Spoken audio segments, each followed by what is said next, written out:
बिस्मिल्लाहिर्रहमानिर्रहीम। अस्सलाम वालेकुम। मैं समी इब्राहीम और आप हमारा सोशल मीडिया देख रहे हैं। बिल आखिर लाहौर में जलसे की इजाज़त मिल गई। मीनार पाकिस्तान पे तो नहीं, एक ठोकर न्याज बेग के करीब 2-3 जगह हैं जहाँ पर अभी मशावरत जारी है और ख़्याल ये है कि काना में जो मवेशी मंडियाँ हैं, मंडी मवेशियाँ जो है उसमें इजाज़त मिलेगी। अब ये देखें कैसे ट्रीट कर रहे हैं पीटीआई को। यहाँ पर संगजानी में भी उस जगह पर जलसे की इजाज़त दी जहाँ पर मवेशी बांधे जाते हैं। लाहौर में भी उसी जगह पर इजाज़त दे रहे हैं जहाँ पर मवेशी बांधे जाते हैं। क्या ये तासुर देना मकसूद है कि हम आपको इंसान नहीं समझते, या ये एक कोइंसिडेंस है, हुस्न इत्तफ़ाक़ है? मैं इस पर कोई बात नहीं करता। तफ़सीलात जो हैं वो तय की जा रही हैं, एसओपीज़ बना दिए गए हैं, लेकिन अच्छी बात ये है कि पीटीआई अपनी ताकत का मुज़ाहरा कर सकेगी और ये कोई कानूनी मसला वहाँ पर नहीं बनेगा। दूसरी जो इम्पोर्टेंट बात है जो आपके साथ शेयर करनी है, वो मौलाना फजलुर रहमान की मुल्तान में एक प्रेस कॉन्फ्रेंस है। बड़ी दबंग प्रेस कॉन्फ्रेंस है जिसमें उन्होंने मौजूदा पार्लियामेंट के बारे में ये कह दिया है कि ना तो ये आवाम की उमंगों की आइनादार है, ना ये मुनसिफाना इंतखाबात के नतीजे में वजूद में आई है, और ना ही ये जो हुकूमत है ये कोई आवाम की मुंतखब हुकूमत है। तो मसले के हल के लिए फ़ौरी तौर पर मुल्क में इंतखाबात का ऐलान किया जाए, मुनसिफाना इंतखाबात। और ये हमारी, उन्होंने कहा कि स्टैंडर्ड पोजीशन है, लेकिन हम अपना पार्लिमानी किरदार अदा करते रहेंगे, इसलिए कि अगर हम पार्लिमान में ना होते, अपना किरदार अदा ना करते, तो ये जो तरमीम है उसके नाम पर जो पाकिस्तान में ये आइन का सत्यानाश करना चाहते थे, सुप्रीम कोर्ट पर कब्ज़ा करना चाहते थे, इंसानी हकूक़ की शिकें उड़ाना चाहते थे, उसको हम कैसे रोकते। और फिर उन्होंने ये सवाल उठाया कि जनाब आप ये देखें कि हमारे पास मुसवदा, हम 2-2 3-3 मुसवदे आए, लेकिन हमने कुछ पढ़ कर ये कहा कि हम इनको मुस्तरद करते हैं, लेकिन आप अवाम लाखों करोड़ों की तादाद में जिन्होंने किसी मुसवदे को नहीं देखा, वो भी इस तरमीम को रिजेक्ट कर रहे हैं। तो अवाम ने इस हुकूमत को रिजेक्ट कर दिया है क्योंकि ये उनकी इलेक्टेड गवर्नमेंट नहीं है, इसलिए ये मुनसिफाना इंतखाबात ही मसले का वाहिद हल है। पीटीआई से उन्होंने कहा कि इत्तेहाद अभी तक नहीं हुआ, डे टू डे बेसिस पर पार्लियामान के अंदर जो इश्यूज़ हैं उस पर उनसे बातचीत चलती है, और अगर हमारी तलखियाँ जो माजी में थीं उनके साथ वो कम हो रही हैं तो ये बड़ी खुशाइन बात है, और ये सियासत में इसका खुशगवार जो है वो असर होगा। और उन्होंने कहा कि बुनियादी मसला ये है कि पाकिस्तान में कभी भी मुंतखब असम्बली ऐसी नहीं हुई जिसको अवाम ने चुना हो। ये जो भी असम्बलियाँ बनती रही हैं, ये एस्टेब्लिशमेंट की नादीदा कारकर्दगी और उनकी ख्वाहिशात की बुनियाद पर। अब ये बड़ा, मौलाना इस मामले में बड़ा अबूर रखते हैं कि वो अल्फाज का इस्तेमाल बहुत ज़बरदस्त करते हैं। एस्टेब्लिशमेंट की नादीदा काविशें और उनकी ख्वाहिशात, यानी असम्बलियों में जिन लोगों को इलेक्ट करके भेजा जाता रहा है वो अवामी ख्वाहिशात के ताबे नहीं होते, अवामी ख्वाहिशात को रिफ्लेक्ट नहीं करते, इसीलिए लोगों का इन ऐवानों पर एतबार नहीं है और ये अवाम की फ़लाह व बहबूद के लिए कोई बात नहीं कर सकते।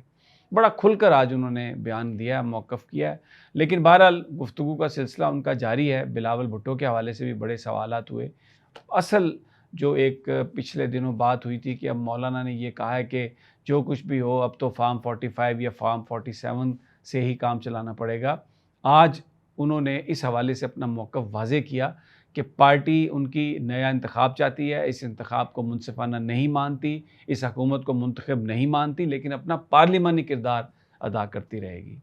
अब एक बड़ी इम्पॉर्टेंट और डेवलपमेंट है जो इस्लामाबाद में हुई, जस्टिस काज़ी फ़ाइज़ ईसा, बिल्कुल ऐसा लगता है कि दीवाने हो गए हैं, पागल हो गए हैं, और हर कीमत पर आइन में वो तरमीम चाहते हैं, हर ऐसा काम कर रहे हैं कि जिससे नज़र आता है कि उनकी फ्रस्ट्रेशन बहुत है। लेकिन आज जो कुछ हुआ वो सहाफ़ियों की तंजीमों के लिए, बड़े बड़े एंकर्स के लिए भी एक दोबारा टेस्ट है। आज उन्होंने जो इस्लामिक यूनिवर्सिटी के हवाले से, जहाँ पर डॉक्टर मुश्ताक जो उनके सेक्रेटरी हैं, डॉक्टर मुश्ताक साहब को इस्लामिक यूनिवर्सिटी में रेक्टर ने जॉब से निकाल दिया था, तो वो आज उस हवाले से केस की हेयरिंग थी, तो उस पर उन्होंने कहा कि हम कुछ बात करेंगे और किराए के सहाफ़ी बात करना शुरू कर देंगे। तो अब मेरा सवाल है सहाफ़ती तंजीमों से, बड़े बड़े एंकर से, कि अली अमीन गंडापुर ने जो बात कही थी कि ये पैसे लेके सहाफ़त करते हैं, उस पर माइक उठा दिए गए, उस पर बड़ा एहतजाज किया गया, उस पर ना जाने अली अमीन गंडापुर को क्या कुछ कहा गया। जेल में इमरान खान को ट्रैप करने की कोशिश की गई।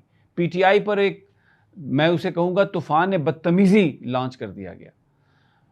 अगर वो चीज़ गलत थी और उस पर इतना एहतजाज हुआ, तो आज जो काजी फायज़ ईसा ने वही बात कही है, किराए के सहाफ़ी, पैसे लेके सहाफ़त करने वाले, पैसे लेके प्रोग्राम करने वाले, बिल्कुल किराए, यानी उन्होंने कहा कि जो उनके बारे में कोई भी ऐसी बात करता है जिससे उनकी किसी चीज़ की मुखालफत हो, तो उसको उन्होंने किराए के सहाफ़ी करार दे दिया।